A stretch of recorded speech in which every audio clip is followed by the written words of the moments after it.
What's going on, y'all? I'm gonna supply y'all with a brief testimony. For me, as brief as I can keep it. I feel like a testimony, my testimony anyway, is a little lengthy. So stick around if you got the time. So I'm gonna start off from the beginning. My household, it was not a Christian household. Um, you know, Actually, when my parents met, my mom, she was in like a coven of witches. My dad was like super into witchcraft and the occult. And obviously this was before the internet was around. Like, I don't know exactly how they were in it, but my mother, her grandfather was a 32nd degree Freemason of the Knights Templar, and also did this thing called the Odd Fellows, which is basically like training up kids that are below the age of 18 to become Freemasons. And my dad's dad, so my grandfather on my dad's side was also a 32nd degree Freemason. And that's just been in my family. And so, but I don't really know how my mom got involved with the coven. She did a few things like messed with some tarot cards and some voodoo, and she said that they had some real experiences. And my dad was into all sorts of stuff, and it was like Luciferian to the core. There was like these little tiles that he had, and each tile represented like a different demon, and you would summon these demons into your body and then expel them, and then by doing so exerting control over these demons or whatever, whatever the trickery was, whatever the deception was for him. But and he was always into like making wands and staffs and all sorts of things. But anyway, my dad, he was a violent alcoholic and diagnosed schizophrenic. And so when I was little, that's what my household was. It was basically I went to sleep every night with my dad just beating the crap out of my mom. That's all I could hear basically at night. I guess maybe they thought I was asleep or something, but yeah, it's all I could hear, man. Pots and pans falling, my mom screaming, the blows landing, like my earliest memory was from when I was like half as tall as the laundry machine, and my parents, they were in the kitchen fighting, and I remember I jumped up there to grab a fly swatter so I could try to defend my mom, beat my dad with this fly swatter, and then he took off. He was gone for however long, and then I remember being in like the beginning of the second grade, me and my mom, we drove from Michigan all the way down to Florida, picked my dad up from this penitentiary in Florida. And we attempted to have him stay with us again, and it was the same thing all over again. Just, the violence in the household. And it took a toll on me mentally. Because like basically every night while that was going on, I was forced to like check out of reality. Basically, like that's the only way I was able to function. Like I didn't have any coping mechanisms. I was so young. Like, I just had to sit in my room, and like strange things would happen to me. Like, like basically I would like black out in my room, and like whatever. I don't even know what was going on, but I had to like disassociate myself with the current situation that I was in. And it affected me in a bad way. Like mentally, I had some mental health issues that I never talked about. Like I didn't know how to talk about it. Like I never talked to my mom about like anything like that when I was younger or whatever, but I would go to school, and it was like all the kids in school, they would be looking at me like this and like whispering about me. Like I just knew that they all knew what was going on at home. Even though I never talked to anybody about it, I just knew that they knew. And that's why they were looking at me like this and whispering about me. And I didn't have any way to really express my emotions except through violence. So I was just punching kids in the face. And, it started in preschool, before the second grade. It started in preschool. I remember I woke up from a nap one time, and this kid had my stuffed animal that I brought to school with me. Like he was sleeping with it. So I just beat him up, and they kicked me out of that preschool. In the first grade, I had a friend named Danny, and when Danny was little, he got mauled by a dog, and he had scars all over his face, and kids used to make fun of him. And one day I brought a screwdriver to school, and I chased those kids that were making fun of him, and they kicked me out of that school. In the second grade, same deal. I was just beating kids up. So about halfway through the second grade year, they took away my recess privileges. I was deemed a danger to the kids around me. So I had to eat my lunch in the principal's office. And then during recess time, I had to go sit with the guidance counselor. And, she wanted to talk to me about this and that, but I didn't want to talk. I lashed out and, violence. So they ended up strapping me in this swing that would hang from the ceiling, like this long black swing, and it would kind of like hold me like this, and they would just like push me in this weird swing. It was like a straitjacket for a little kid or something. And that was my second grade year. Third grade year, they decided to let me back outside with the kids, but they shouldn't have. One time, man, this kid, he tripped my girlfriend with I had like a little girlfriend in third grade or whatever. He tripped her with his jump rope and she fell and hurt herself. She actually broke her collarbone, but and I took some time, walked her to the nurse's office, and then I went right back outside, found that kid, and I tried to kill him. Like, I didn't really know that's what I was doing, but that's what I was doing. I was trying to kill him. Like, I had him down in a mud puddle, had his face down in the mud puddle, and was trying to drown him in this little mud puddle. And thank God somebody saw me. Like, one of the teachers pulled me off of him. And the last straw for them in the third grade was this kid got the football from me, and I shoved him. I shoved him on purpose, but he fell and he hit his head on the base of the flagpole, busted his head open, so they took away my recess privileges again. And back to the same old thing at the guidance counselor's office. And, we had parent-teacher conferences. The teachers would tell my mom, I don't know what's wrong with your kid, but like he hurts kids and shows no remorse and stuff. And in my head, I'm like, why would I show some remorse? Like, they're always talking about me, always whispering about me. It took me a few years to realize that I was hallucinating, but I never talked about it, with anybody like that. That's why that I was doing that. So they didn't really have any idea what was going on with me. And then my mom and I, we moved, with my dad, actually, we moved to South Carolina from Michigan because she got a new job, and we stayed in these apartments. And one night my mom, she came home and got me, told me to run across the road to the neighbor's apartment, and she would come and get me later on. So I stayed over there with them for most of the night. My mom showed up. She came and got me brought me back to our apartment. And when I got there, my dad was gone. The dog was gone. So, he had started drinking again and started getting violent. So she put him out. And that was the last time he was living with us. And I made a friend with that kid from the apartment, like next door. He was like real nice to me and introduced me to his friends. And so I had a couple friends in this apartment complex, which was weird because for me anyway, I was always mad all the time. But this kid, like, I don't know. As I got a little bit older, it was easier for me to control my emotions. Basically, I stuffed all my emotions to the point where like I wasn't feeling anything. And so then we moved out of that apartment, and I was going into like the 5th grade, and we moved into our first house. And my mom used to always lock herself in the room and stuff, and I would just do whatever I wanted to do. And until one day I was like, I could smell something coming from the room, so I knocked on the door. She told me to come in, and I saw her, she was smoking weed. She had it in the roach clips and stuff. I didn't even know what it was though at the time. I was like, what is that smell? And she was like, you promise you won't get mad? I was like, yeah, tell me what it is. And she was like, well, it's marijuana, Zach.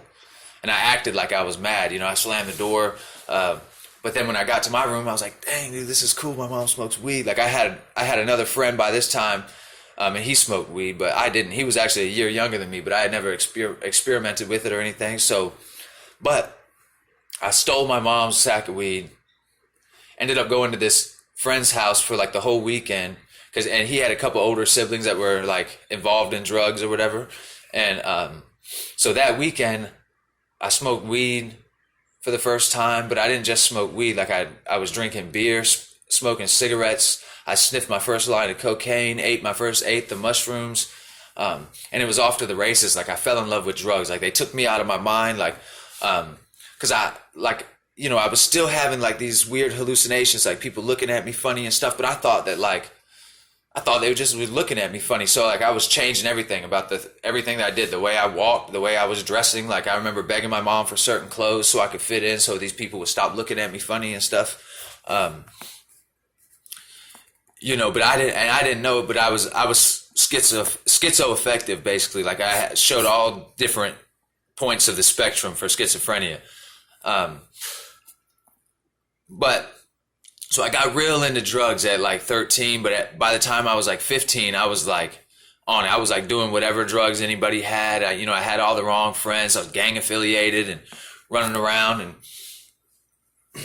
whatnot. And my mom, she met my stepdad. They got married. And when he came in the picture, now I had rules. Now I had a certain time I had to be home. I had to do my homework now. They also wanted me to go to church, and I didn't want to go to church, but I would go anyway. They would force me into it, but I didn't get anything out of it. Like, we went to a church of the Nazarene, and it was like either 30-year-old couples that just had new kids, or it was like 60-year-olds plus. And like the way that they preached, like it just put me to sleep. Like I had deaf ears. I couldn't hear anything. I couldn't understand anything that was being said at church. So I didn't get anything out of it. And my dad, though, one thing I'll tell you about my dad, I went to visit him when I was like 12 or 13. And that's when he told me, he was like, Zach, you're a wizard. I was like, what? He's like, yeah, you're a magician. You come from a long line of magicians and wizards and witches. And I'm like, what are you talking about? And he introduced me to some things like dowling rods, like some basic forms of witchcraft and stuff like that. And but he opened my mind up to this whole other world, and this was before Harry Potter. So, but I was always into magic and stuff like that. And he told me I was a wizard, and that kind of stuck in the back of my mind. But somehow, like my whole life, I knew inherently, like I knew in my heart that God was real. I just like didn't know anything about God, and I didn't really like accept anything about God. Like I just knew that God was real. That's it. Didn't know anything about Jesus. Nothing. So anyway, yeah, so I'm on these drugs, and I had this girlfriend at the time, and like we actually ended up being together for like 6 years, 7 years, something like that. And eventually had a son together at a young age, like when we were both still teenagers. And that messed her up. Like she hated me afterwards. After she had the kid, she hated me. But before we had the kid, I was like fully hooked on drugs. I was like selling cocaine, sniffing cocaine. I got real into ecstasy for a while. Okay. And this is when it all, like the drugs like really affected me real bad, because the ecstasy, like, prior to this, like the drugs that I was doing kind of let me ignore the mental things that I had going on inside my head, the anger and stuff like that. But with this ecstasy, like it turned me into a monster, like a real monster. Like I would be surprised if I didn't grow a pair of fangs while I was out there running around on this ecstasy. And I did so much ecstasy and like consecutively that it drove me insane. Like 3 months straight, I was on ecstasy, minus the few times when I lost consciousness in between and was like fully possessed by something other than me. Cause I remember I would like lose like days at a time and stuff like that, like blank out here and wake up there with different people and stuff like that, not know what was going on. And the ecstasy, like within the first month, I was like losing my memory. Like I couldn't recognize certain people in my life. And then it got worse. I was like hallucinations were heavy. Where with the people looking at me like this and scowling at me and like almost baring their teeth at me and stuff. And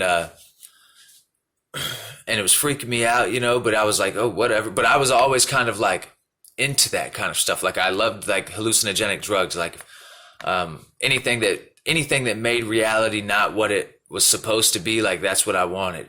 And, and as I got further into it, like 2 months of ecstasy usage, like I was losing my motor skills. Like I couldn't walk straight. I remember like going to the park and trying to shoot the basketball, and like I would shoot the ball and it would fall like 2 feet in front of me. Like I couldn't even push the basketball, and I was pretty good at basketball. So I knew it was affecting me pretty bad. And about 3 months goes by of me on this heavy ecstasy binge, and like my hallucinations changed. People weren't looking at me like this anymore. They were crying, like tears were falling down their face and stuff. And man, I don't know what was going on, but eventually I ended up in like a few different rehabs. And by this time I'm like 17, 18, and I had been locked up. Like by the time I was 18, I've been locked up like 17 times. hadn't made it to prison yet. I did most of it as a juvenile. Been in the county jail a few times when I turned 18, for minor stuff. And, but so this ecstasy, right, it had me going crazy. And so I was at a point where I was like, okay, this stuff is going too nuts, and I couldn't quit doing drugs. Like, I just couldn't quit. Nor did I really try to quit, but I just felt like I should kill myself. So that's what I decided to do. One weekend, while I was real high or whatever, my parents, they were out of town, and I've been living with my sister at the time, and my sister and I were kind of like using buddies. She had her own house, and it was like the party house, basically. So I was able to do whatever I wanted to do. I was selling drugs out of the house. I don't know if she knew I was doing that or whatever, but yeah, selling drugs out the house and whatnot. And I mean, I was a bad kid. I was running around with counterfeit money. I had pistols on me and doing all sorts of crazy stuff. And so yeah, I decided I wanted to kill myself. And I made my sister like make a pact with me that she was going to help me kill myself at one point. I was also doing like a lot of benzodiazepines, so like had my emotions all out of whack or whatever, coupled with the ecstasy usage and mushrooms and stuff like that. Like I was just like super emotional. And she agreed that she would help me commit suicide, just to get me to shut up, basically, because we were at like a little gathering at her girlfriend's house, and I was scaring the people there. Like, so she just agreed with me. If I would just be quiet for the rest of the time, when we got back home, she'd help me kill myself. So we made it back home. My parents, they were out of town. And so I went to their house. I broke in, picked the lock on the safe that my mom had, and I took all of her prescription drugs. Like, there was 2 bottles of this stuff called Rondet cough syrup. I drank that, and it's not like codeine cough syrup. It's just like Mucinex DM times two. Like, it was pretty strong. So I drank 2 bottles of that. I ate 32 2-milligram Klonopins and swallowed a bottle of Tylenol. And then in my pocket, I had a bunch of ecstasy pills. So I took all the ecstasy pills. And I had a car by this time. So I remember I hopped in the car and I went to my sister's house. It was like an 8-minute drive. But on that 8-minute drive, I remember waking up, going off the road and like pulling back up on the road and whatnot, like 3 different times. And so I made it to my sister's house, coasted into the driveway, went in the house, and like I'm already going in and out of consciousness, like barely can move and stuff. And so I went in her room and said, hey, go get the girls so I can say goodbye to my nieces or whatever. She's like, why? What are you talking about? And I told her what I did, and she was like, okay, just sit down, I'll go get the girls or whatever. So I sit down on the edge of the bed, and I'm like, I'm dying, basically. I'm going in and out of consciousness. And, and then she comes back to the room, and she starts peeking out the window every now and then. And I'm kind of out of it, but I catch on eventually as she's looking out the window, and I'm like, what are you doing? And then all of a sudden I see the lights, She had called the cops, called the ambulance. And they come in the house, the cops first, and they're like, hey, Zach, how's it going? What do you mean? He said, you're going to come with me, man. I'm going to count to 3, and you're going to come with me, man. We can do it the easy way or the hard way. And I was like, I'm not going anywhere. So he said, all right, 1, 2. And I said, all right, you got me. I'll go. And so they put me in some handcuffs. They handcuffed me in the front. Paramedics came in. They put me on a stretcher and wheeled me out, put me in the ambulance. And I remember, like, the last thing I remember, I was in the ambulance, and I looked up at the EMT, and this pretty girl, and then I was gone. Boom. Died in the ambulance. It brought me back, obviously, but I woke up like, I don't know how much time had passed, but I woke up in the hospital bed. I had stuff all over me, like looked like blood or whatever, but it was from the charcoal. They pumped my stomach, and I'd been throwing up all this cough syrup and all these drugs or whatever all over me. And my sister was sitting there. She has some McDonald's or whatever. She was like, you want a cheeseburger? I was like, yeah. So she gave me the cheeseburger. I remember I took 1 bite out of it, passed out.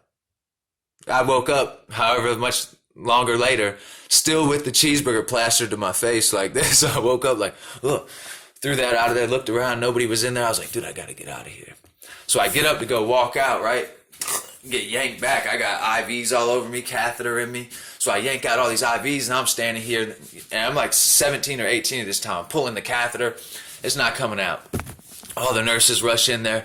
Oh, you got to calm down, calm down. They get me back in the bed or whatever, and the doctors come in, and they're asking me, why'd you do these why'd you do all these drugs or whatever, And I lied to him. I didn't want to tell him that I tried to kill myself, but so I told him, I was like, I had been doing drugs for a while and I just couldn't sleep, man. So I took all this medicine to try to go to sleep. And they let me leave. Even with the prescription for sleep aids, like trazodone. And so I left there and I get in the car with my sister. I get my cell phone and I'm trying to call my girlfriend at the time, And the phone's going straight to voicemail. I'm like, what the heck is going on? What the heck is going on? And my sister's like, what are you doing? I'm like, man, I'm trying to get a hold of her, like, see what she's doing. And she's like, Zach, she's in the hospital. I was like, what, for what? And she's like, well, your heart stopped at that ambulance, and she heard about it, and she tried to kill herself. And she's on the 3rd floor up there in the psych ward. And I was like, what? She was in there for like 90 days, but she came out, she was all right, whatever. And our relationship was like pretty unhealthy. Like we were basically like, we just used drugs together, like for years, like since we were young until we were almost adults, we just used drugs together all the time. Then we had a son after all that, but I was on drugs. Like I never quit. I was still on drugs, running around. Like I remember my family thought I had a full-time job, but I didn't. I'd go to work every day, but I didn't have a full-time job. I was robbing houses and stuff, breaking into houses every day, all day. That's what I was doing, staking out houses, breaking into houses. And I was only looking for jewelry, I just wanted stuff to sell so I could get more drugs. And eventually I ended up like starting to rob my mom. I started taking all her jewelry and stuff, and she found out about it, knew I was up to no good. And I had been selling this jewelry, selling gold to 3 different gold exchange places in the area. All places, that maybe took my ID, but they didn't write down a description of the pieces I was selling. They melted it down every Friday, so there was no gold left in there. Like, minimal chance of me getting caught by the police in case they wanted to go check on, what I'd been selling or whatever. So my mom, though, she goes to one of these places, and they're able to supply her with 3 months worth of receipts that I had sold to them, and it totaled out to like $32,000 in gold that I had sold to one place, one out of the 3 places that I had been doing this. So I was robbing houses. Like I was busy. And I'm not bragging about that. I'm boasting about the glory of God, the mercy of God, able to deliver me from this, from myself, So, and I'm still hallucinating this whole time. Well, I ended up in a rehab, and finally I went home for a home visit, and I really didn't want to go back to the rehab because without the drugs, my mind was driving me crazy, like these hallucinations and stuff like that. So I told my mom, I was like, I'm seeing things, I finally told somebody, I'm like, I've been seeing things or whatever. And I don't know how well she listened to me, but so we ended up telling the doctors, I was seeing doctors and stuff. They diagnosed me as a drug-induced schizophrenic, even though this stuff was happening before the drugs. And so I got diagnosed. So I ended up getting into some trouble. I went to prison. And prison didn't really do anything for me. I was still using while I was in there for a little while. And, didn't help me. There's no rehabilitation in there for me. So I just got more involved in the gang, more violence in prison and stuff. And so I get out of there.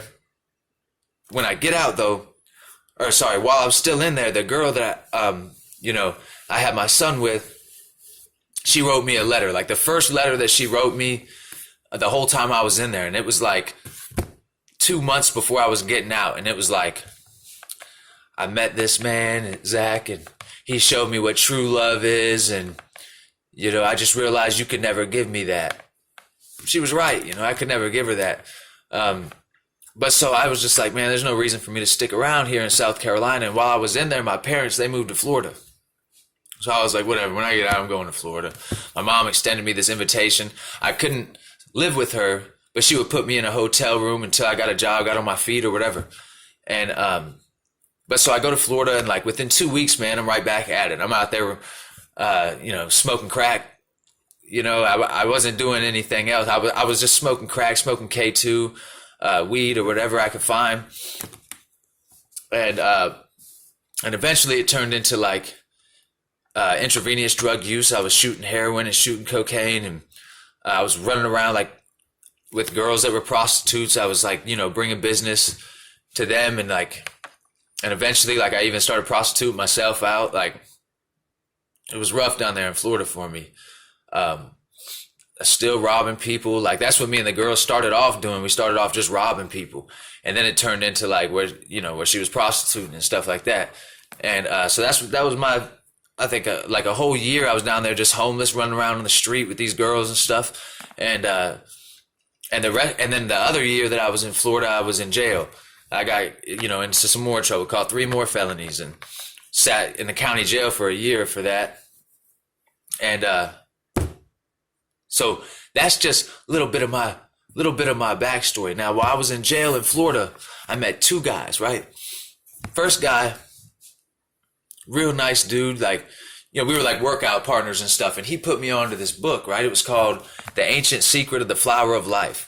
And I don't know if any of y'all are familiar with that, but I got someone to order it for me. They sent it to me, and I started reading it, and it was like all things spiritual. Like, it's talking about like your higher self and your lower self, and like different types of like Merkaba meditations, and like angels and spirit guides and all of this stuff, and how to, contact these things. And so I was just in that book nonstop, like, wow, this stuff is crazy. Like, my dad told me about some of this stuff, some of these rituals and meditations and stuff like that. But this book was like on some other stuff. I was like, okay, so I started pouring through it. Now, at the same time, I had another friend that I met in jail.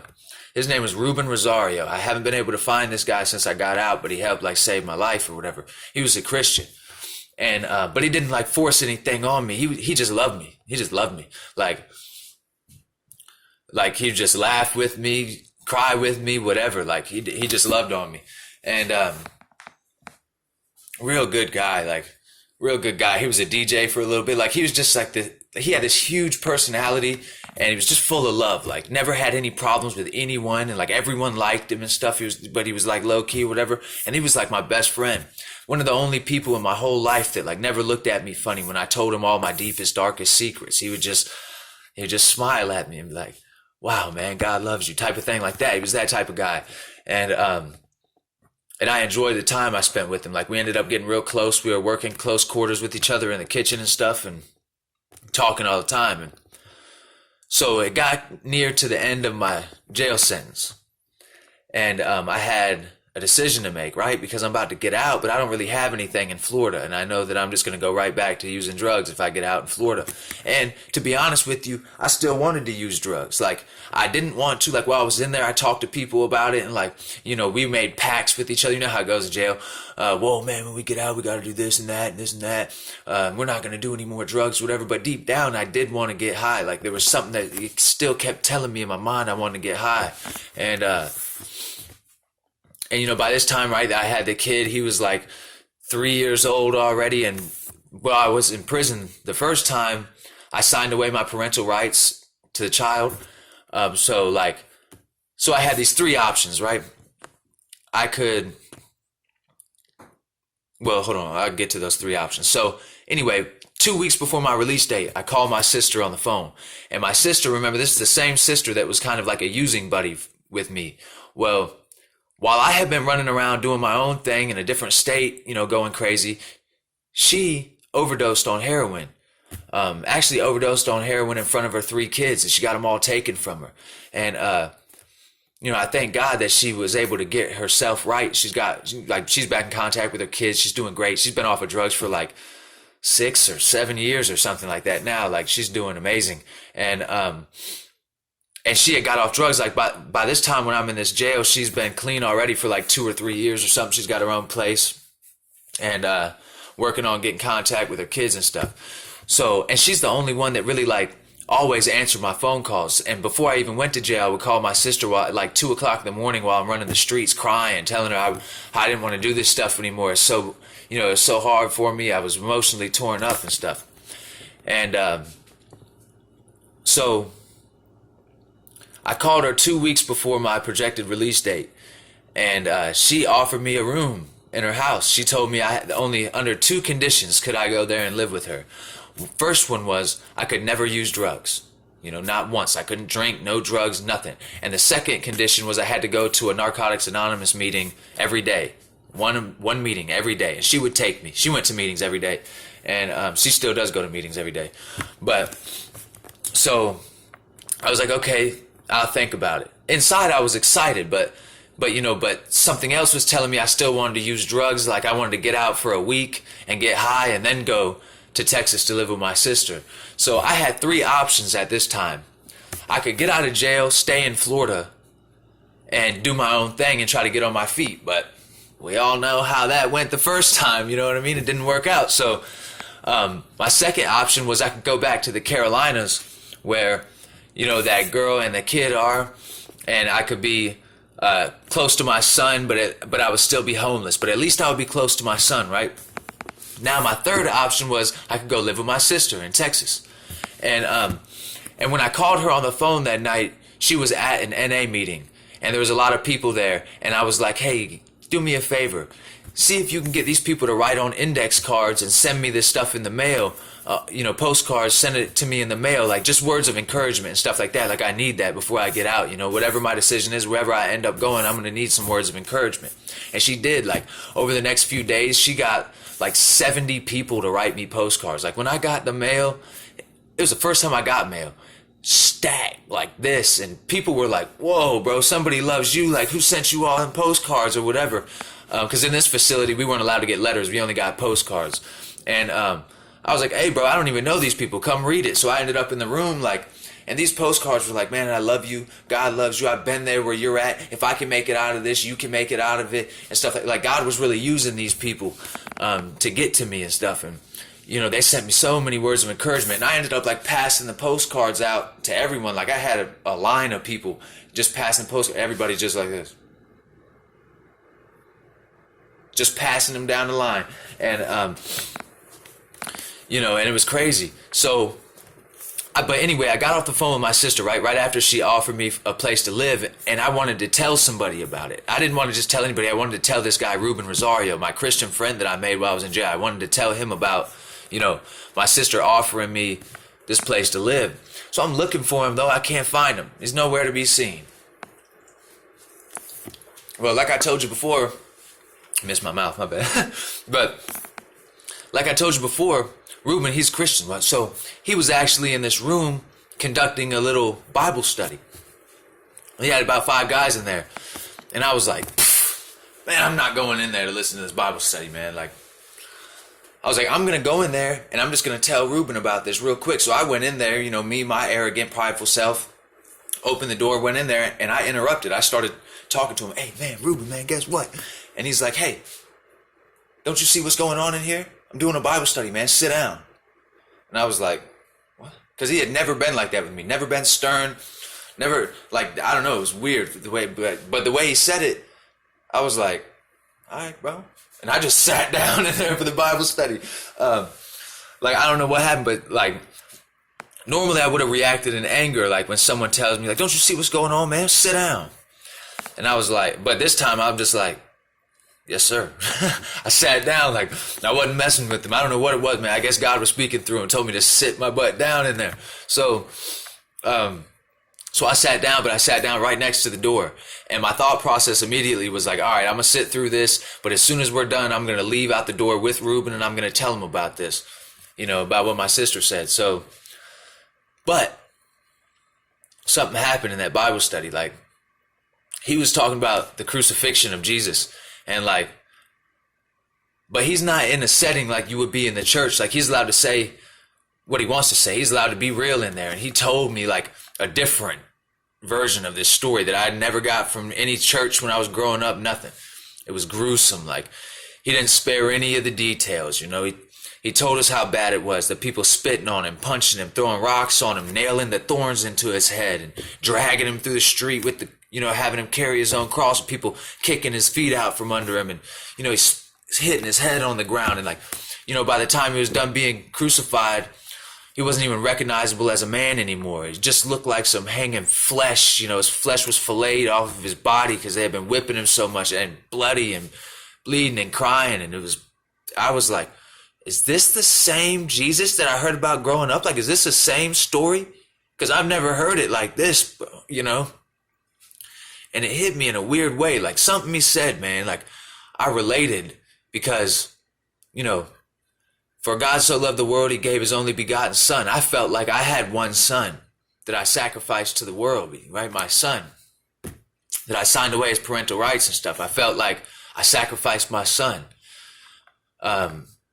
And I was like, what? Like, you know, and this is, we're talking about an all-knowing God, like God that from the very beginning of everything knew that he would have one begotten son and he would sacrifice him to the world that knew him not, and the world that was going to torture him and kill him and then lap up his blood like dogs and enjoy every second of it.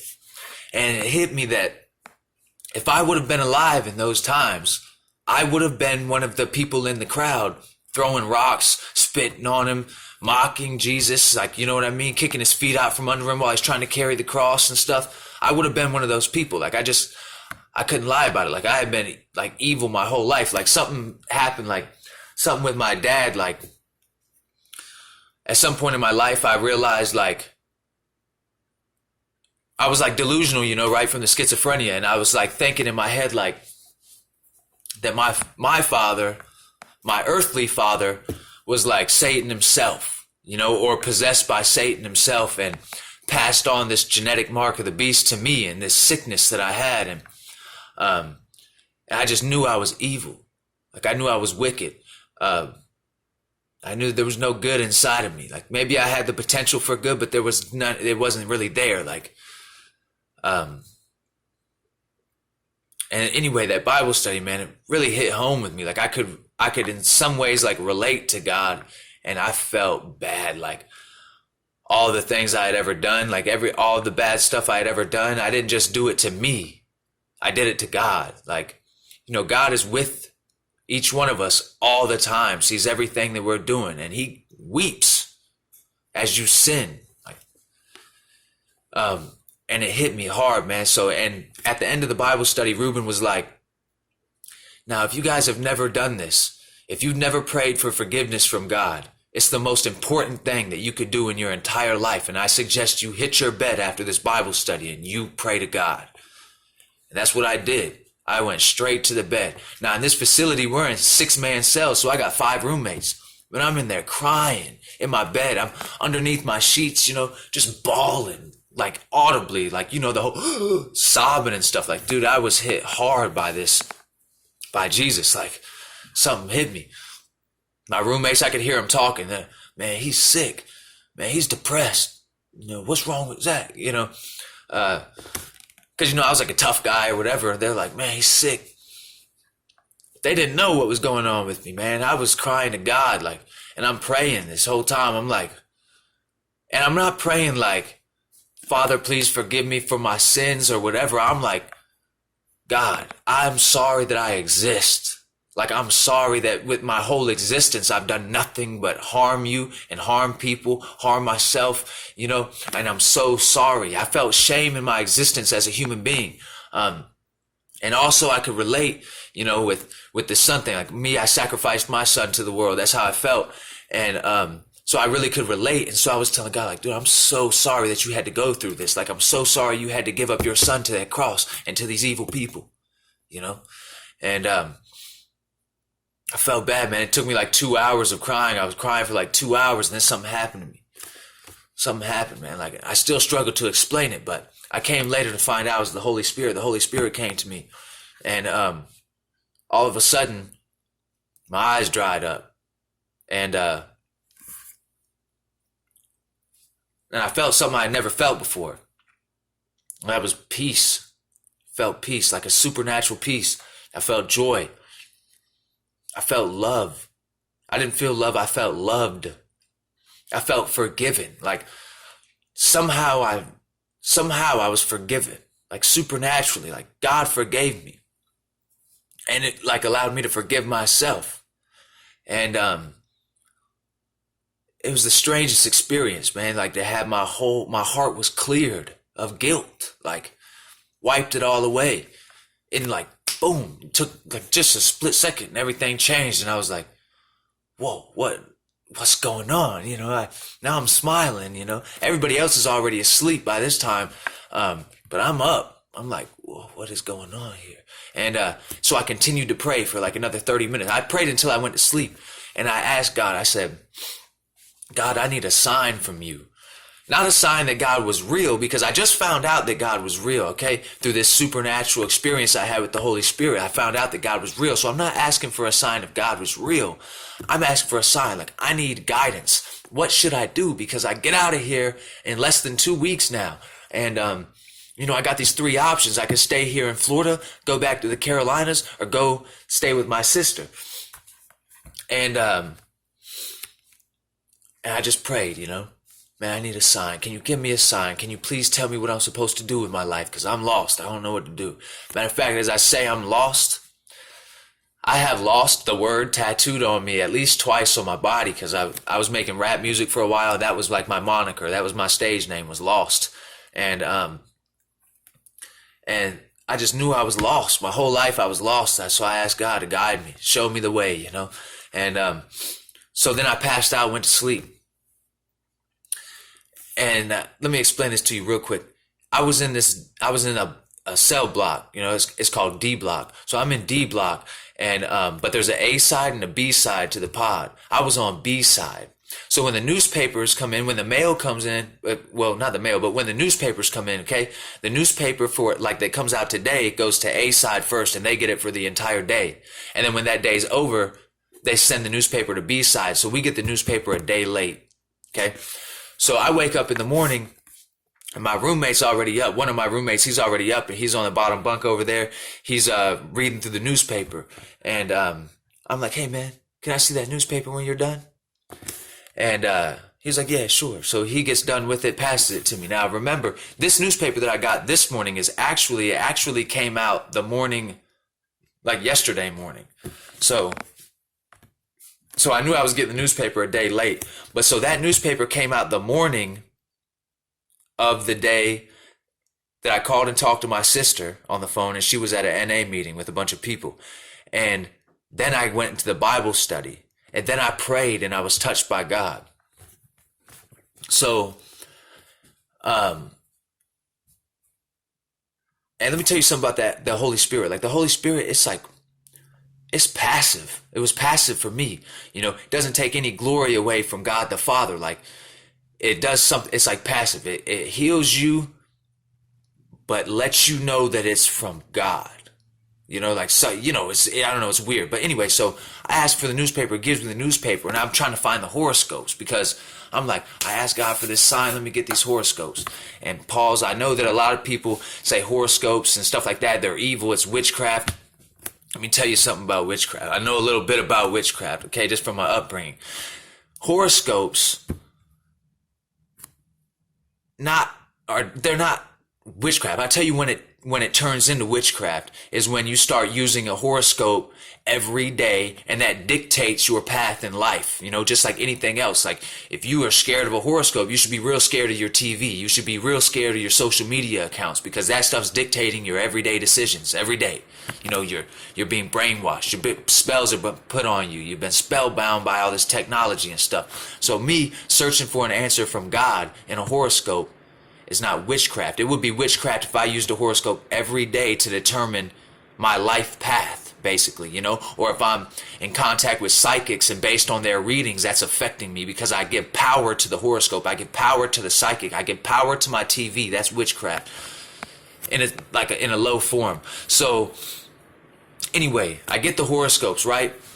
And remember, this newspaper came out the morning of the day that I talked to my sister, and then I had the Bible study and I was saved. That horoscope said, you may have a conversation with a female acquaintance, possibly in a group setting. Join forces with her and you will become doubly strong. And I was like, what? This thing's got to be talking about my sister. I'm in jail. It's the only female acquaintance I could have possibly had a conversation with. Plus, she was in a group setting at the NA meeting. And then it said, join forces with her and you'll become doubly strong. And she offered me a place to live and said that I had to go to NA meetings every day and I couldn't use drugs. So I was like, what? So I need to go call my mom now because I don't have any money when I'm getting out. I need to see if my mom would get me a bus ticket to Texas, right? So I go and I call her. She picks up the phone, and I know that the Holy Spirit had talked to her. I was whispering in her ear the night before or something, or I don't know. But so I called her and I'm like, hey, I think when I'm getting out, I'm going to go ahead and go down to Texas. I'm going to stay with Heidi, I'm going to stay with my sister. And she was like, yeah, I know you are. I already bought the bus ticket. It's for the day you get out. So I had this idea that I was going to get out in Florida, stay out for like a week in Florida, and then go to Texas because I still wanted to get high for another week. But my mom, she's smart. She knew. She's like, no, I got you the bus ticket for the day you get out. Like as soon as you get out, I'm taking you to the bus station in Tampa and you're out of here, buddy. You're going down to Texas. And that's what happened. And I was tempted on that Greyhound. I don't know if any of y'all ever rode Greyhounds, but I was tempted hardcore. Like, my mom, she gave me some money when I got out for the bus, like while I'm on the bus, so I can have some food and stuff like that. And I remember stopping in like I don't know what state it was. It was like Arkansas, Alabama, something like that. It was one of those states start with an A, either Arkansas or Alabama. And I got off of the Greyhound, and there's this dude out there, and he's like, hey man, you want some Xanax? And I was like, nah, I don't want any Xanax. He was like, man, I'm just trying to buy a pack of cigarettes. I just need a pack of cigarettes. I was like, I'll buy you a pack of cigarettes, bro. I just don't want the Xanax. He's like, no, you didn't hear me, man. I'm trying to sell these Xanax. You don't hear me? And I'm like, I just offered dude free money. Why you still want to give me some drugs for it? I was like, sorry, then I can't help you. And so I go to walk to the gas station. This dude pops out of the bushes. This dude, he's a little bit taller than me. Got one eye that's poking off to one side. And it's already dark at this point. He pops out of the bushes, and he's like, hey man, what's up? I'm like, what's going on? And I've never been scared of anybody. So somebody hop out the bush. Plus I was homeless I was used to homeless people knowing me everywhere I went. They'd pop out the bush and be like, yo, Zach, what's up, bro? So this dude, he pops out and he's like, hey man, what's going on? I'm like, what's up, dude? He's like, man, you think you could buy me a hamburger and a bag of chips, or a hot dog and a bag of chips from the gas station? I was like, yeah, I got you. Come on, let's go. And he was like, wait. With that $5 you're about to spend on that hot dog and that bag of chips, I could run down the street and get right. He's talking about, you could run down the street and get some drugs with the $5. And I was like, whatever, bro. I all I had was 20s in my wallet. I just pulled out my wallet. I gave him $20 and he took off. And so I get to the gas station now, and this other dude comes out from around the corner of the gas station. And he's like, hey man, you think you can get me a hot dog and a bag of chips? And I was like, yeah, come on, let's go in here. And he came with me. So I was thankful for that. He didn't try to get me to just give him the money. But so we go in there, he gets his hot dog and a bag of chips and a drink. He goes and puts it up on the counter, and I go up there to pay for it. And the cashier looks at me and says, who's that for? I said, oh, it's for my friend right here. And he said, man, you can have it. He didn't look at me and tell me that. He looked at the dude and said, you can have it, bro. And so he just took it and he left. And so now I was there for a pack of cigarettes. So I got the cigarettes, started walking back. I had like 10 minutes left before the Greyhound bus was scheduled to leave. So I need to get back. So I'm walking back, and starting to drizzle a little bit. And that same dude hopped out the bushes again. And like I say, he's a little bit taller than me. He was a scary looking dude. And now like it's raining a little bit, lightning's flashing behind this dude, and he's looking at me. He tells me his name is Catfish. And I know, whatever, people got street names. He told me his name was Catfish. And he's got crack rocks in his hand. He's like, what's up, man? You want to smoke for a little bit? And I'm like, in my head, I almost did it. Like, I was almost like, man, I got 10 minutes. I could run to the trap house with him real quick, grab hit it a couple times, get on the bus. But then I looked at him in his face, and the lightning was flashing behind him. And I was like, bro, I'm looking at the devil himself right now. Like, that's how I felt. So I was like, nah, bro, I'm all right. And I took off to the Greyhound, got on the bus, and I was scared. I was shook. Like, I'm like, how many times are these people going to offer me drugs? Like, I haven't been on the bus that long. And so there was these two girls that had these kids with them. And what I did was every time we got off the bus, they went into the gas station. I followed them into the gas station. I bought all of their stuff. Like, by the time I got to Texas, I didn't have any money left because I'm just buying people their food, buying people snacks and drinks, because I'm like, bro, if I don't get this money out of my hands, I'm going to end up in the trap house. I'm not even going to make it to Texas. So I had to get all the money out of my hands, and that's what I did. I just was passing out the money and stuff. And then I got to Texas. Now, I did good. I stayed clean. I was going to meetings and stuff like that. But remember, I also had this other book when I was in jail, this Ancient Secret of the Flower of Life. And me being me, I was attributing, like somehow my mind was like skewed. I was like, I didn't give God the credit for what happened that night. Like my memory started to get twisted, and I started to give credit to like the stuff that I was learning in that book, like thinking that stuff that I read in that other book had like changed my mind and like opened my mind up to a new world of like magic and sacred geometry and angels and spirit guides and stuff like that. So I thought like my spirit just got opened up, and that's how I was able to stop using the drugs and stuff. So I was pouring myself into this stuff, meditation practices and contacting spirit guides and my higher self and like becoming enlightened through these other spiritual practices besides God. Like anything other than that. Like my whole life, anytime I prayed to God. I never prayed to the universe. I never did affirmations to the universe or none of that. I always prayed to God. And but I was doing these meditations and whatnot. Plus I was able to retain all of this information that like not a lot of other people knew, it seemed like. So I was able to have these mind-blowing conversations with people, like, where I was just boom, blowing their mind everywhere I went. When I talked to people, it was like I wanted to be looked at like an intellectual, like a philosopher. Like I wanted people to see me like that, like and those were the types of conversations I had. I wasn't really interested in the little conversations, and I like was able to draw people in with this information that I had, and I was like, I had designated time. I meditated like at least 3 times a day. I had specific times. I'd wake up right before the sun came up. Around lunchtime, I'd meditate. And at nighttime, I would meditate. And, this is just the enemy's inversion or perversion of prayer and fasting. Because I was praying and fasting, but I was like meditating and fasting. But I wasn't doing this for God. Like I was doing it for the enemy, I guess you could say.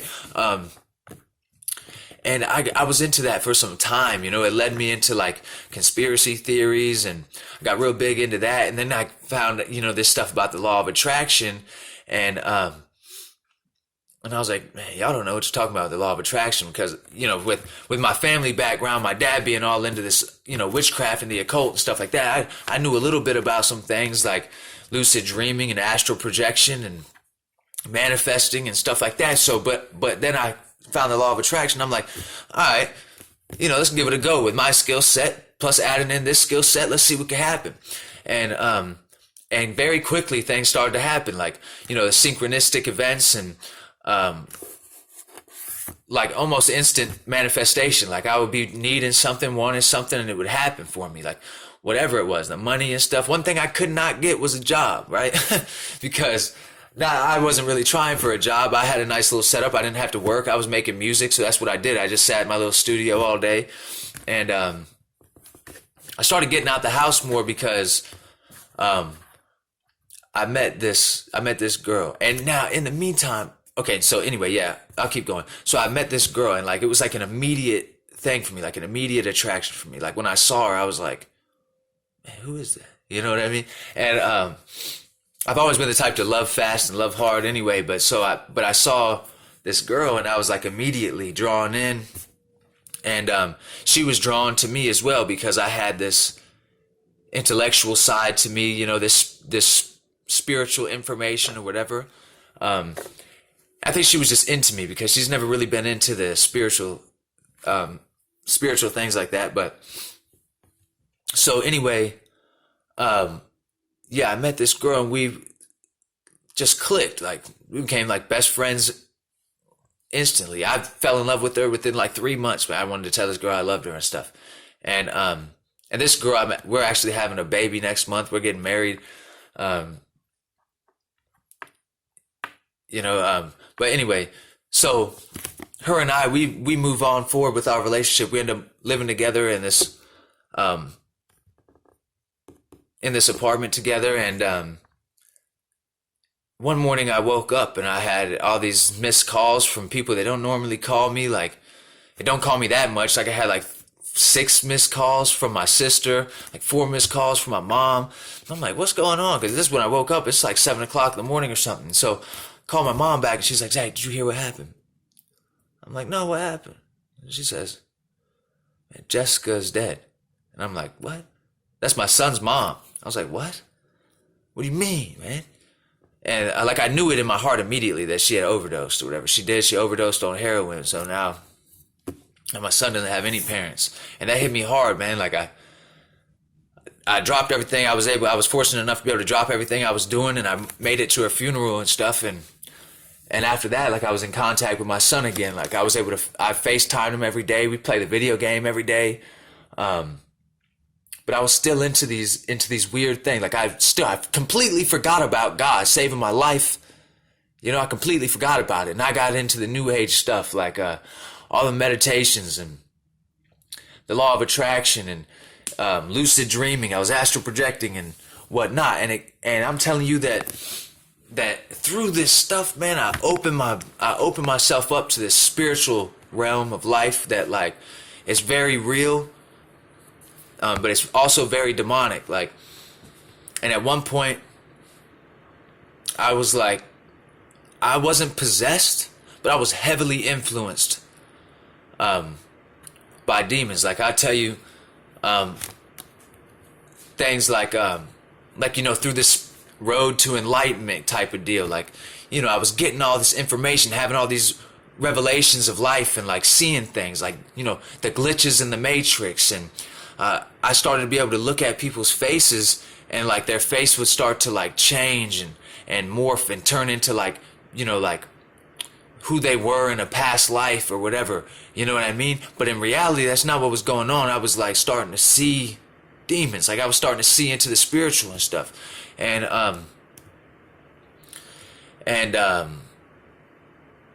also, let me tell you this. Everybody's scared of them Ouija boards, but I tell you that the smartphone that's in your hand is a Ouija board. Like, you just don't know it. Like, and I thank God that you don't know how to use it, but it is. Like, so I was communicating with spirits through the keyboard on my phone. Like, and I'm telling you, like, getting weird info, like dates and times and addresses of where I should be and what I should be doing, and like information on the source and all of this stuff, like getting it straight off the phone. But I'm not talking about Google searches and stuff like that. I'm talking about the phone was telling me, like, the phone was giving me this information itself. You know, the entities acting through the phone. Your phone is a Ouija board. Like, your smartphone, it's a Ouija board. You just don't know it. So anyway, yeah, I was far gone, like, you know, and I started astral projecting. And you see my past video, like, basically I found out that I was speaking with, you know, these spirits, or like, you know, my subconscious mind through my astral projection, but I wasn't. I was speaking to demons in these astral projections. And I astral projected this one time, and I woke up and I became a vegan or a vegetarian. First I was a raw foodist, then I just was like straight like fruits and vegetables, you know. And so I was just basically, I was like a vegetarian. And I did that for like 10 months. And you know, and then I had some experiences that led me back to, like, that let me know that everything good I ever experienced was like a handprint of God on my life. And like, and it was Jesus that saved me. And then I denied Jesus. Like, I denied the resurrection of Jesus. And that was to deny my own resurrection of my own heart, my own soul back into life. And like, I came to these realizations, and like through I was like channeling, basically, like with my music and with the things that I was writing in my phone, like getting prepared for new YouTube videos I was going to put out. Like, I was channeling basically through the phone, and like automatic writing basically. And I went back, if I go back and I look, there's like, I was like quoting Bible verses, even though I never read the Bible. Like, I was having these weird experiences and stuff. And but it turned out to all be demonic. You know, demons are real good at twisted scripture and spouting off scriptures. Like, they got that whole book memorized, like, you know what I mean? But so I had this experience. I explained it in my astral projection video, you know, and something led me to go get the Bible. And I went and got the Bible, and like the Spirit of God, the Holy Spirit, started guiding me through the Bible and like showing me all of these things. And I started having more revelations. And then I started getting attacked in my dreams. Like, strange dreams, right? Like basically like sexual dreams. And then because I had become well versed in lucid dreaming, I was able to kind of become aware in my dreams and really start to like take inventory of what was going on in my dreams. And when I started to be able to do that, I started to see that like these sexual dreams I was having sex with demons in my dreams. It's just the dream will make you like not really look at what's going on. And if you do look, puts this like facade in front of you, like you can't really see. But if you can get past that, like I was able to see, I was like having sex with demons in my dreams. Also like things would happen at work. I remember like this dude got real mad at me at work one time. I thought he was going to punch me. And like out of my fear, I told him, I was like, hey bro, if you hit me, I'm going to hit you back. You know, like out of my fear. That night I had this dream and I was standing in this apartment complex. I was on like the landing to some stairs and there was these two like dudes from like probably like 18, 19-year-old. And somehow we were like having some sort of altercation. And so I looked at him. I was like, hey bro, either one of y'all want to fight, dude, I'm down. We can fight. And this dude hit me with the punch so hard. Like usually in my dream, it's like if I'm fighting, like I go to punch somebody and then my fist will like slow down and I won't really be able to punch him. But this dude, I'm telling you, when he hit me, he rocked me. Like I felt all my bones crack and crunch in my jaw and he bent my body in half. Like he hit me so hard. Like, you know, there in those dreams, like it's a spiritual place there. And these demons, they have power there. This thing cracked me. And so after he hit me, I was sitting on the stairs, like, cause they took off running. After he took off running, I had to massage all my bones back into place in my dream, you know, working my jaw out. Then I heard some laughter and I turned to look and it was the other kid, not the one that punched me, but the other one over there laughing at me. So I was like, hey, come here. So I took off running after him, caught up to him. And I'm like, hey man, where's your friend at? And so all of a sudden he pops up and I'm like, hey bro, you know, you sucker punched me back there. I'm trying to get my fair round, you know, what's up? And he's like, yeah, let's go to the ball closet. And I was like, ball closet. All right, let's go to the ball closet then. So they lead me all through this apartment complex. And we end up going into this closet that was like underneath some stairs. And it was like, you know, good enough room for us to fight in there. But there was some like mats, like gymnastic mats in the corner. And there was basketballs everywhere, like 15, 20 basketballs everywhere. So he goes on the other side of the room and I go in the middle of the room and I'm like, what's up, bro? And, you know, getting ready to fight. And he gets ready. And so I move in to go try to punch him. But when I try to punch him, I'm like, I can't hit him. And then I'm like tripping over these basketballs. So I end up like kicking all these basketballs out of the way. And then like by the time I get done moving all the basketballs out of the way, like me and this dude, we're just in this closet, like laughing, like, what are we doing, man? We like hugged it out and took off out of the bathroom. And then I woke up in the morning and I had a sore in my mouth. Right here, right where that dude punched me in my mouth. Like, weird stuff was going on with me. I started getting like bad feelings in my house, like, especially after I started to realize what was going on with me, that I was like channeling these demonic spirits. And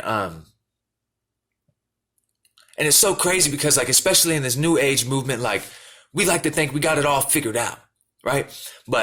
And it's like, I read the Dhammapada like 5 times back to back to back to back, but I would never pick up the Bible. Like for some reason it was like, no, the Bible, man, there's nothing in the Bible for me. And that's how we remain so ignorant to what we're doing, like in the new age movement with the meditations and like, and the channeling and the spirit guides. And you know what I mean? And like these ascended masters, we became so arrogant in our own like intelligence or whatever, that we are like refusing to pick up some any other learning material, you know what I mean? Like, but it's specifically the Bible, like these things that we end up channeling and we meet up with in our meditation that you think is your subconscious mind and stuff. These are demonic entities and they'll do whatever they can to keep your mind away from that Bible, because when you get into that Bible and you get to know Jesus, like you know who Jesus is and how Jesus has been with you your whole life. God's been with you your whole life, watching over you. Once you learn that, and the Bible will tell you about, like fallen angels and stuff like that, that basically have taken credit for all these other religions and everything like that, that will lead you to be like, they'll make your mind be like, nah, man, there can't be anything in the Bible. And then once you really pick up the Bible, you start to realize who and what these things are that you've been in contact with. They're not spirits. They're not spirit guides. It's not your higher self. It's not ascended masters. It's demons. Like, truly it is. And so I started to suffer from hallucinations. Oh, that's what I forgot to tell you. After that time in jail, when I got saved, when I got touched by the Holy Spirit, that all of my symptoms of schizophrenia or being schizoaffective was gone. Like, it took me 2 days to realize what was so different about reality after that. But I remember looking around and I wasn't hallucinating anymore. And it blew my mind. And then later on, I got into the New Age, right? And did not give any of the glory to God. I completely forgot about God, forgot about Jesus, and put all my faith and all my belief in the New Age religion, basically the New Age religion. And astral projecting and having lucid dreams until Jesus came to me in a vision and stopped me from astral projecting, and I denied him my life. And after that, I was hallucinating again. Except for, like, this time, I was having visual hallucinations, but really my mental delusions were like the worst that they've ever been. I thought I was enlightened, and because I was so enlightened, nobody else in the world knew what I knew, so I would just close myself off from the world. I became an introvert. I became a hermit. And my whole point in beginning my meditation practices and my spiritual practices was to become, like, possessed by, like, loving kindness and wanted to be at harmony with the world. And at some point I had to start questioning myself, like, why don't I ever leave the house? And why am I walking around all the time thinking everybody's so stupid? Because that's how I felt, because I was so enlightened that everybody else was so dumb. Like, there's no way. They don't know anything about the real world and how the world really works, and they don't know about the Matrix and, all of this stuff. And really, I had no idea what was going on. I was not enlightened. I didn't become spiritually enlightened. I became spiritually dead. And this is something that, if you're into the New Age, you should be able to understand this, right? Because in the New Age, they like to tell you there's really no such thing as good, and there's really no such thing as evil. But the truth of the matter is, good and evil are opposites of the same spectrum. You think about it like temperature. Temperature, hot and cold. It's all temperature, but it is the same spectrum. Love and hate, emotional spectrum, but they're both equal opposite things, love and hate. And because of this, they're easily transmutable. Think about it like a relationship that you're in with a girl, and you love this girl, and then she breaks your heart. Now you hate her in the flash. So these things, hot, cold even, are easily transmutable. If you have a hot object sitting next to a cold object, the heat will leave the hot object and go into the cold object until they even out. And it will appear as if they're warm and they're neither hot or cold anymore, right? Same thing with the love and hate, with the good and evil. And New Age will trick you into thinking those are just, they're not real. Those things don't really exist. Reality is subjective, and it is what you make it. It is what you manifest. It is what you're co-creating reality to be, and all this stuff. And it's just a deception. So same way, life and death. Life and death, equal opposites, easily transmutable. So when you think about spiritual enlightenment, you think that you're becoming enlightened. Really, you're in the darkness. It's just so easily transmutable that you are so confused about what it is. You may think that you're enlightened, but really you are in darkness. And you're not alive. You're dead, but you think that you're living spiritually, but you're not, because you're without God. Where there is darkness, God cannot be, right? There is no darkness in God. So you become spiritually dead through New Age practices. And that's how they want it to be. That's how they want it to be. The powers that be, the devil, the enemy, the adversary. And the New Age, man, if anybody thinks that the New Age is good, let me just tell you this. I've read some books. You can read the Satanic Bible. That's all cool, whatever. But there's a Luciferian Bible. It's called the Bible of the Adversary. And on page 31, it'll tell you that a Luciferian can take from religious texts. They use meditation practices from Buddhists, from Buddhists. And the Luciferian is free to take from whatever religion, as long as it benefits them, and are even able to take Bible verses that invoke the fear of Satan to use that to their benefit. And so the whole New Age thing is Luciferian, because the New Age, they believe in taking the best parts of all religions and putting it together into one religion. That's called Luciferianism. Like, it's in the Luciferian Bible, the Bible of the adversary. It's in there, word for word. Okay, that the New Age is Luciferianism, just repackaged and given to you in a pretty name. You know, the New Age. And the New Age is crazy because, right, you got Luciferianism and you have Satanism.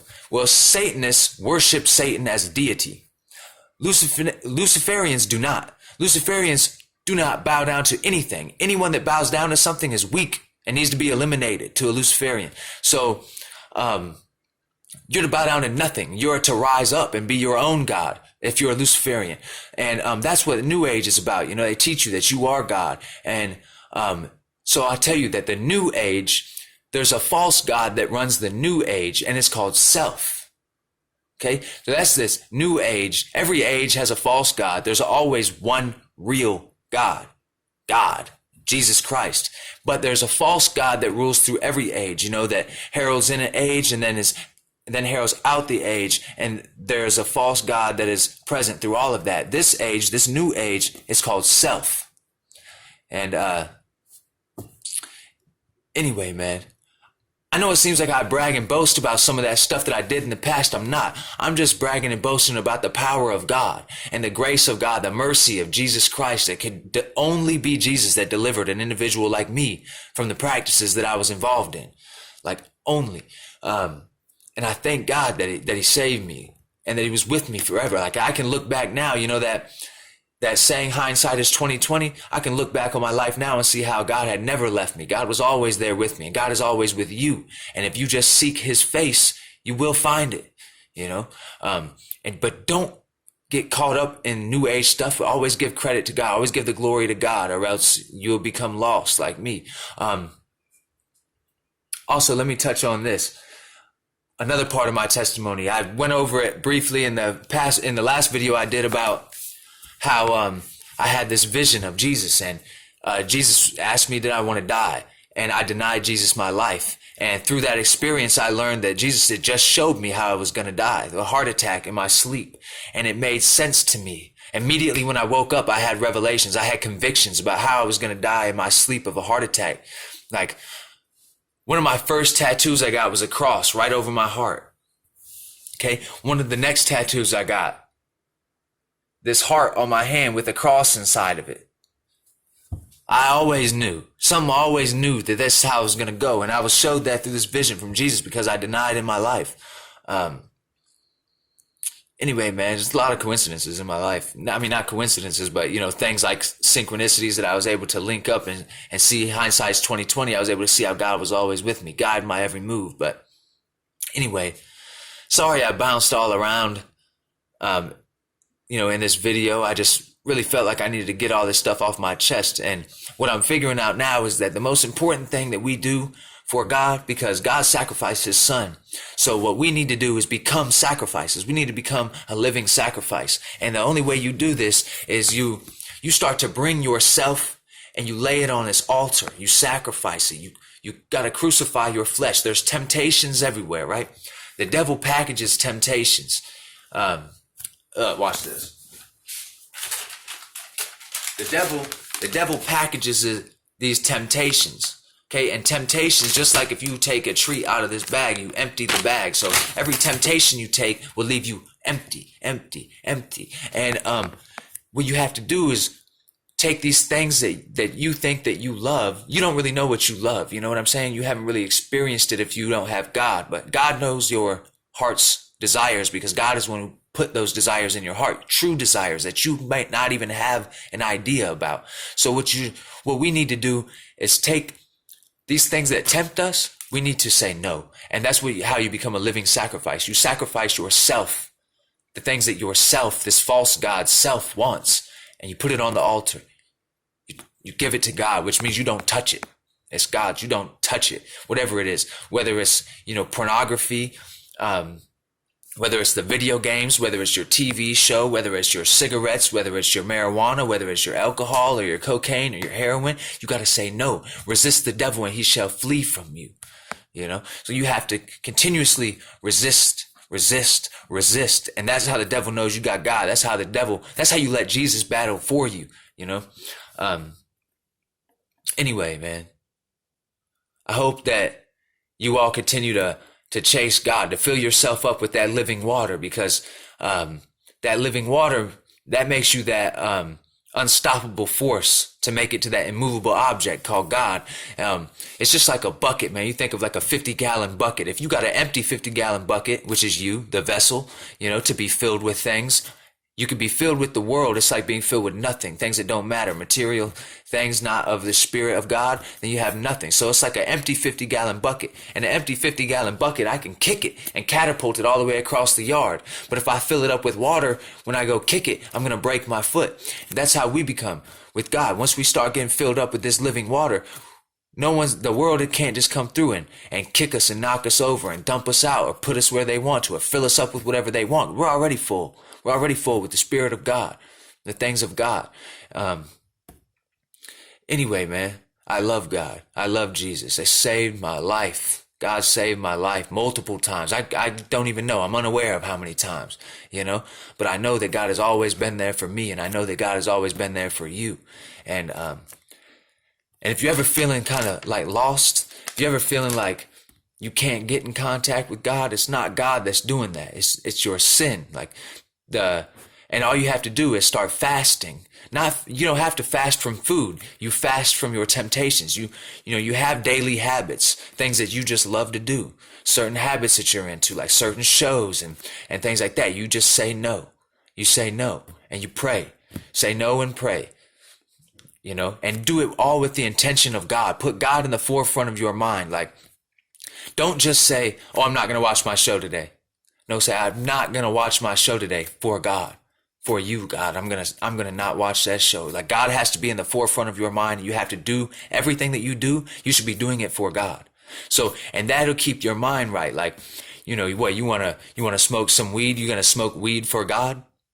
You see what I'm saying? It'll keep your mind right. Keep your options limited to godly things. Anyway, man, I know this video is real long and I've been getting off subject and stuff, but I just need to share this. It's been pressing on me to share it. Anyway, man, God bless you. And I pray that in Jesus' name. Amen.